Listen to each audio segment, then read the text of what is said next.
Oke, halo, selamat pagi guys. Ini belum lama ya, habis bangun terus sarapan. Mumpung ada free time, kita isi materi lain lagi. Untuk kali ini kita bicarain soal satu penyakit yang ada di semua gym ya. Ini pasti di semua gym ini ada nih pelakunya gitu ya, dan saksi-saksinya juga pasti banyak gitu ya.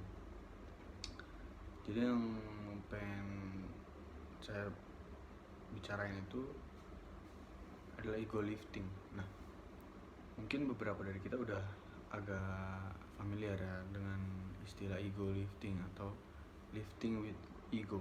Jadi mengangkat dengan ego ya.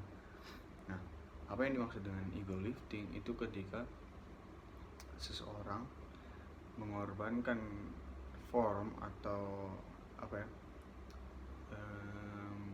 eksekusi, istilahnya cara mereka melakukan suatu gerakan, suatu latihan hanya untuk tujuannya hanya untuk mereka bisa mengangkat beban yang lebih berat gitu ya. Jadi taruhlah, anggap ada seseorang, dia ini seorang ego lifter ya, seseorang yang mengangkat beban dengan ego. Dia akan ambil dia mau bicep curl misalnya, mau bicep curl gitu kan, atau mau cable curl misalnya, curling tapi pakai cable gitu kan. Nah, dia set up cable-nya, beban yang dia mampu, misalnya 15 kilo ya, pakai cable pulley gitu kan. Dia mampunya 15 kilo, tapi beberapa saat sebelumnya dia ngelihat ada orang yang pakai mesin tersebut, pakai cable atau pulley tersebut, tapi dia stacknya itu dia pakainya yang lebih bawah alias yang lebih berat, mungkin sekitar 22,5 kilo atau berapa.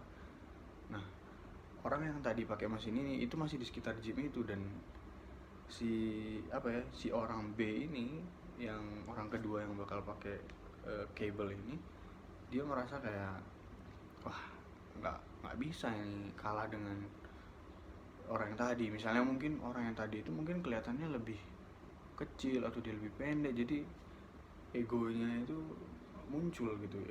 Wah, masa orang tadi lebih pendek, lebih kecil, terus dia bisa ngangkat lebih berat gitu kan.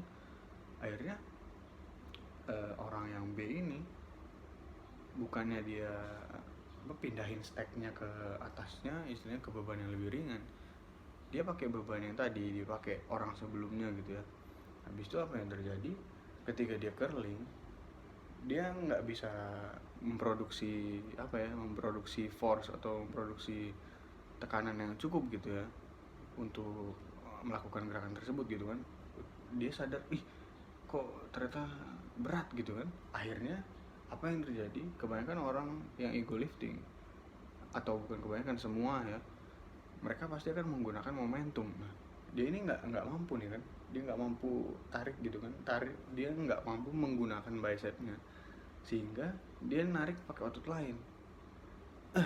Nah, dia supaya bebannya itu terangkat gitu kan, tertarik gitu, dia udah pakai otot-otot punggungnya dia gitu, dia udah pakai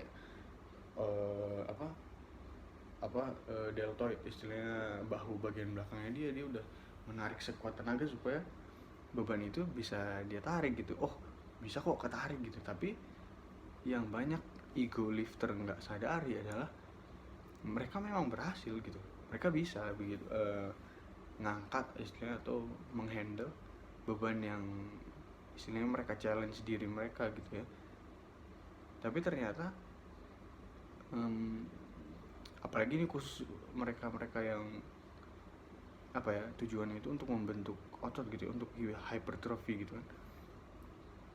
Mereka gagal paham kalau misalnya momentum, bergantung pada momentum, menggunakan momentum itu nggak akan bermanfaat sama sekali untuk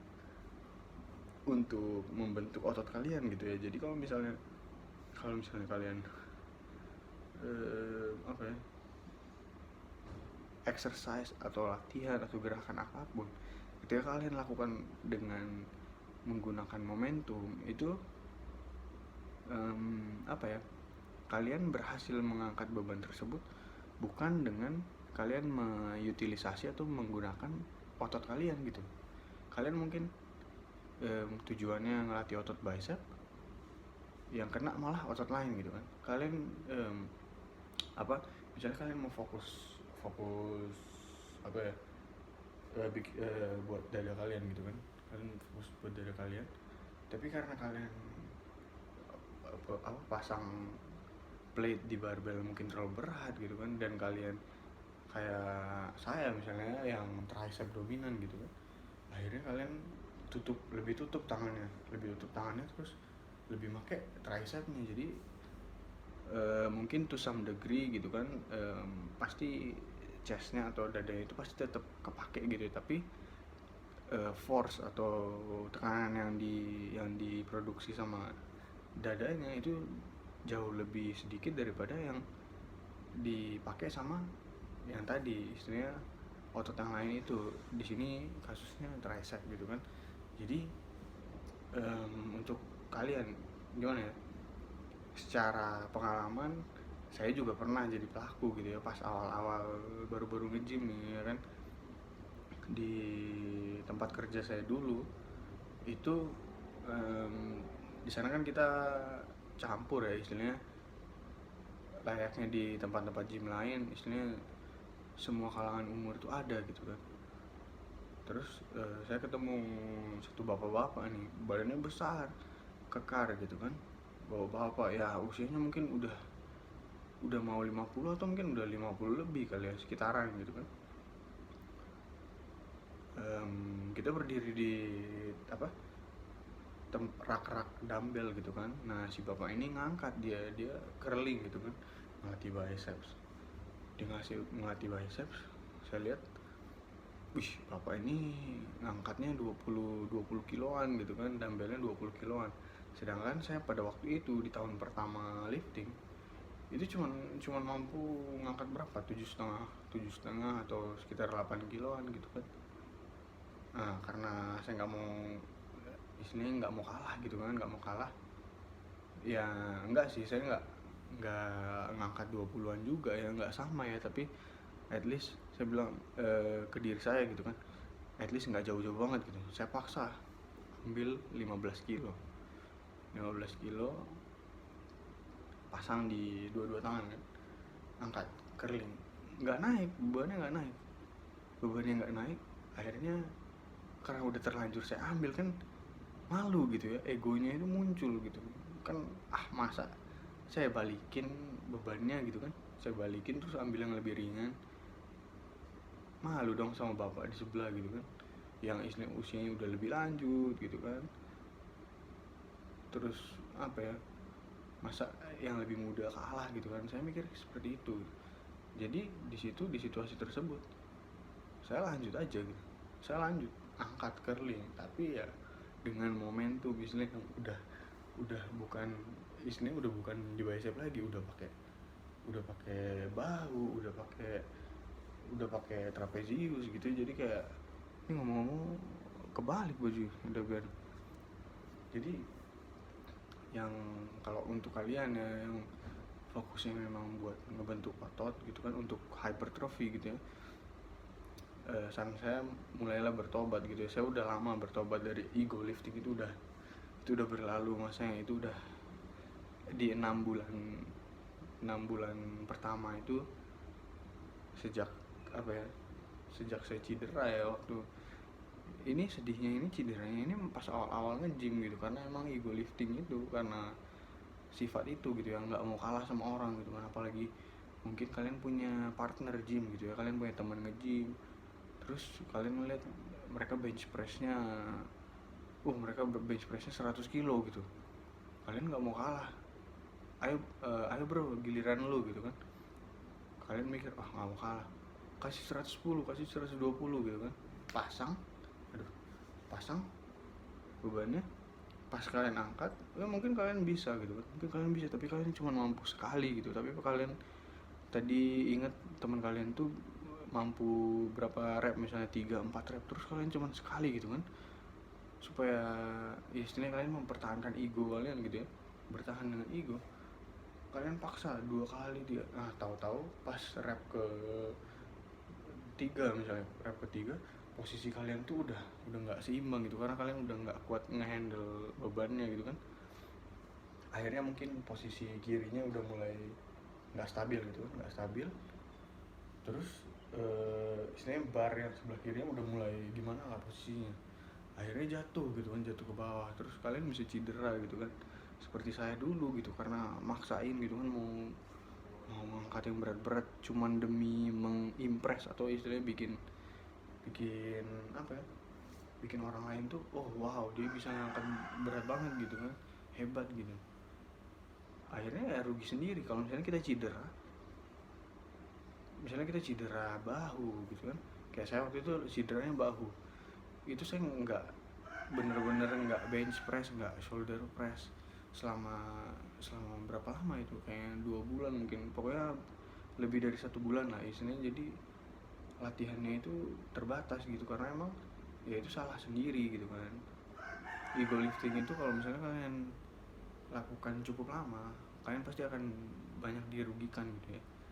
Jadi istilahnya banyak waktu kalian yang akan terbuang, waktu latihan yang terbuang karena kalian cedera gitu kan. Kalau cedera kan nggak mungkin kalian lagi cedera bahu terus kalian latihan bahu, kan nggak bisa gitu kan, pasti malah bakal lebih parah gitu. Jadi ya ceritanya pada saat itu ya akhirnya saya sadar gitu, oh ini emang nggak bisa, ini nggak boleh gitu kan. Jadi kebanyakan orang sadar gitu kalau form itu lebih penting dari beban gitu ya. Jadi pastiin dulu gitu kalian eksekusinya udah bener belum. Kalau misalnya eksekusinya udah bener, udah dilakukan istilahnya rutin gitu kan, makin lama kan kalian bakal lebih kuat gitu ya, ototnya kan bakal lebih kuat gitu kan. Otomatis kalian bakal terus menerus secara progresif menambahkan beban gitu kan, pasti tetap bakal naik gitu loh. Cuman kalau misalnya form kalian belum benar, terus kalian udah sok-sokan apa ya, ngangkat yang berat-berat gitu kan bisa jadi kalian cedera. Terus kayak tadi gitu kan, kayak ya kalian nggak memberi manfaat pada otot kalian gitu. Jadi seakan-akan kalian latihan tuh nggak ada gunanya gitu, latihan kalian nggak optimal, nggak efektif. Dan ya buat apa gitu kalian latihan gitu istilahnya berhari-hari, istilahnya sampai berbulan-bulan, terus otot yang kalian latih itu nggak distimulasi dengan benar gitu kan, hanya karena kalian lebih peduli dengan oh saya mau ngangkat beban seberat ini gitu kan. Kalian cuman yang ada di mindset di otak kalian tuh, saya mau bikin teman saya ini iri gitu sama saya gitu, saya mau bikin bapak ini tuh lihat saya tuh kayak hebat gitu ya, saya mau bikin cewek yang di sana itu yang biasa saya lihat setiap hari di gym itu terpukau istilahnya, kayak amazed gitu ya, karena saya bisa ngangkat beban seperti ini gitu kan. Jadi ya itu memang dari segi mindsetnya juga memang harus dibuang jauh-jauh dulu ya istilahnya. Orang sering bilang leave your ego at the door. Jadi ketika kalian masuk di pintu gym, kalian udah siap buat latihan, ego kalian tuh kalian taruh di pintu gym, kalian tinggalin, kalian titip, jangan bawa masuk ke gym. Nanti kalau kalian udah keluar gym, kalian udah selesai latihan, ambil lagi semua ego kalian tuh, masukin lagi ke diri kalian gitu, itu nggak masalah. Tapi jangan pernah bawa ke gym, karena ketika kalian ego lifting, yang dirugikan itu kalian sendiri, bukan orang lain. Orang lain lihat kalian cedera ya mereka mungkin cuman kasihan aja, waduh bawa ke rumah sakit, oh bawa ke emergency apa. Tapi ya itu badan kalian yang rugi gitu kalau misalnya kalian cedera ya kan. Jadi ya catatan istilahnya, reminder aja buat teman-teman sekalian yang rutin nge-gym gitu, atau bukan cuma nge-gym, mungkin olahraga di rumah juga. Kalau misalnya kalian belum kuat untuk melakukan satu gerakan atau suatu latihan, benerin dulu formnya gitu kan, dilatih secara rutin, baru perlahan-lahan tambahkan beban istilahnya. Progresinya itu diatur sesuai kemampuan gitu, jangan maksa gitu kan. Ada hal-hal yang nggak bisa langsung kita paksakan, oh saya mau bisa push up satu lengan langsung gitu kan, nggak bisa gitu kan. Nggak mungkin kalian baru belajar push up terus kalian langsung push up satu lengan gitu kan. Bahkan saya pun waktu itu belajar di SMA itu untuk push up satu lengan itu butuh waktu berminggu-minggu untuk bisa berhasil gitu ya. Karena itu untuk menjadi kuat kan kita nggak bisa langsung jadi kuat gitu kan, harus secara progresif gitu, pelan-pelan. Oh bisa 1 rep, tapi 1 repnya itu formnya masih kurang bagus, latihan lagi 1 rep, tetap 1 rep, bagusin formnya gitu, sampai formnya itu bisa benar-benar istilahnya sempurna gitu ya. Tambah 2 rep, oh bisa 2 rep, tapi di rep keduanya formnya belum, lanjut lagi, berarti masih stay di 2 rep gitu kan, tapi formnya dibagusin lagi. Udah sempurna 2 rep, tambah 3, makin lama 4, 5. Jadi secara progresif gitu, jangan langsung aja gitu kan baru saya mau belajar push up, tapi saya maunya push up satu lengan terus 15 rep. Di mana logisnya gitu kan. Jadi kayak ya kalau misalnya kalian memang mau serius gitu kan dalam hypertrophy, dalam pembentukan massa otot, itu tinggalin ego kalian di pintu gym gitu ya. Leave your ego at the door gitu. Jadi jangan jadi seorang ego lifter, karena itu penyakit. Kalau kalian ego lifting, kalian tuh sakit. Kalian seseorang yang mengidap satu penyakit di dalam gym gitu ya. Jadi itu reminder buat hari ini, buat video kali ini. Jadi nanti kita next kita bakal bahas apa ini, spot reduction ya. Nanti kita bahas di video selanjutnya. Terima kasih.